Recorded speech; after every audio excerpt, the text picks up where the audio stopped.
Hi friends, आज आपको मैं बताने वाला हूँ कि पूरे दुनिया में पैसे कमाने के कौन से 4 तरीके होते हैं और अमीर क्यों अमीर होते हैं और गरीब क्यों गरीब होते हैं। देखो, बेसिकली हमारे पूरे दुनिया में पैसे कमाने के 4 तरीके होते हैं, जिसका मॉडल नेम है ESBI। ESBI क्या होता है? ई का मतलब होता है एम्प्लॉय। एम्प्लॉय कौन होता है? जो किसी कंपनी में काम करता है 8 घंटे किसी बिजनेसमैन के अंडर में, या हम किसी सरकारी जॉब में 8 घंटे काम करते हैं, तो वो होता है एम्प्लॉय। ई फॉर होता है एम्प्लॉय। इसके बाद आता है हमारा सेकेंड एस। एस का मतलब होता है सेल्फ एम्प्लॉय। सेल्फ एम्प्लॉय कौन होता है डियर? सेल्फ एम्प्लॉय वो होता है जो कोई अपना छोटा शॉप ओपन कर लेता है, सैलून ओपन कर लेता है, कपड़े की दुकान रख लेता है, या शूज वगैरह की दुकान रख लेता है, तो इस कैटेगरी में आ जाता है, जो कि बोलते हैं सेल्फ एम्प्लॉय। इसके बाद हमारा थर्ड ऑप्शन आता है बी। बी फॉर होता है बिजनेसमैन।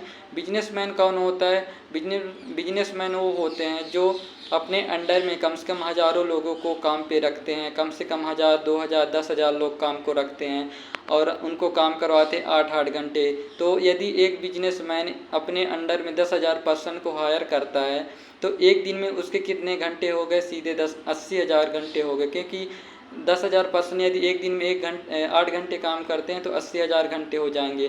तो वो एक दिन में 80,000 घंटे काम करता है। और इसके बाद जो हमारे एम्प्लॉय और सेल्फ एम्प्लॉय होते हैं, तो एक दिन में 8 घंटे ही ज़्यादा से ज़्यादा कर सकते हैं। और जो एम्प्लॉय है, तो यदि वो नौकरी पे नहीं जाएगा तो क्या उसके पास पैसा आएगा? नहीं आएगा, क्योंकि उसके पास कोई एक्स्ट्रा इनकम सोर्स नहीं है, ना ही कोई वहाँ से आपको पैसे इनकम आएगा। इसके बाद एस कैटेगरी, यदि वो अपना शॉप ओपन नहीं करेगा तो क्या उसके पास पैसा आएगा? बिल्कुल भी नहीं आएगा। तो वो लायबिलिटी मतलब अब उनका एक सिस्टम होता है। इसके बाद हमारा फोर्थ नंबर पे आता है आई।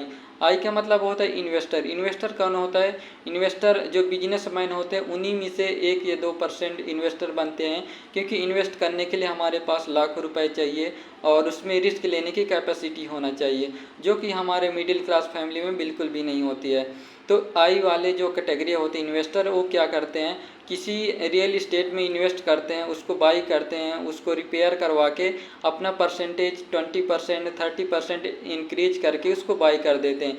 मान लो एग्जांपल लगा लेते हैं कि यदि कोई पर्सन ने एक घर को 1 लाख रुपए में ख़रीदा, पुराना घर है, लेकिन उसको रिपेयर करवा के वो उसी घर को 1,60,000, 80,000 में बेचता, तो डायरेक्ट उसको यदि 20,000 उसने इन्वेस्ट किया है अपने घर को रिपेयर करवाने में, तो उसको डायरेक्ट 60,000 अराउंड उसको प्रॉफिट जनरेट होता है। तो इस प्रकार जो रियल आई वाले कैटेगरी होते हैं, तो 2% होते हैं, 3% होते हैं बिजनेसमैन।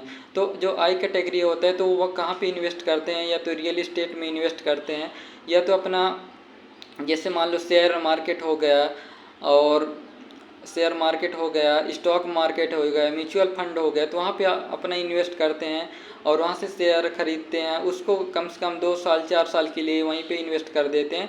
फिर उनका जो रिटर्न होता है बहुत अच्छा होता है। जैसे आपने सुना होगा राकेश झुनझुनवाला को, उन्होंने स्टार्ट किया था बहुत पहले, और रिसेंटली उनका तो एक्सपायर हो गया, लेकिन उनकी नेटवर्थ थी 44,000 करोड़ रुपए थी। तो देखो, पूरे दुनिया में 95% कैटेगरी ई और एस में आ जाते हैं, जिसको बोलते हैं एम्प्लॉय और सेल्फ एम्प्लॉय, और जो कि टोटल उनके पास पैसे होते हैं 5% होते हैं। और जो 5% पॉपुलेशन है सिर्फ बिजनेसमैन और इन्वेस्टर हैं, और उनके पास पूरी दुनिया का 95% पैसा है, क्योंकि वो पैसिव इनकम पर काम करते हैं। क्योंकि जो बिजनेसमैन इन्वेस्टर यदि आप काम नहीं भी करेंगे तो भी उनके पास पैसा आएगा, राइट। तो उसी तरीके से जो अमीर है अमीर हो रहा है और गरीब गरीब हो रहा है। तो यही हमारा सबसे बेसिक मेन फंडा है कि अमीर अमीर क्यों हो रहा है, गरीब गरीब क्यों हो रहा है। और सबसे दूसरी चीज़ ये है कि जो एम्प्लॉय और सेल्फ एम्प्लॉय आती, इनकी यदि बात करें तो इन्होंने अपने खुद पर खर्च करना मतलब वेस्ट ऑफ मनी समझते हैं। क्योंकि कोई भी इंसान यदि अमीर होता है, वो पहले खुद पर इन्वेस्ट करता है, तभी जाके वो अमीर बनता है। लर्निंग लेता है, अंडरस्टैंडिंग करता है, तब जाके वो अपना एटीट्यूड चेंज होता है, उसके पास पैसे कमाने की स्किल्स आ जाती है। Thank you so much sir. यदि आपने मेरा पूरा वीडियो देखा तो बहुत धन्यवाद, और लाइक करें, कमेंट करें। कोई आपको और जानकारी चाहिए तो कमेंट कर सकते हैं किस चीज़ पर आपको वीडियो चाहिए। Thank you guys.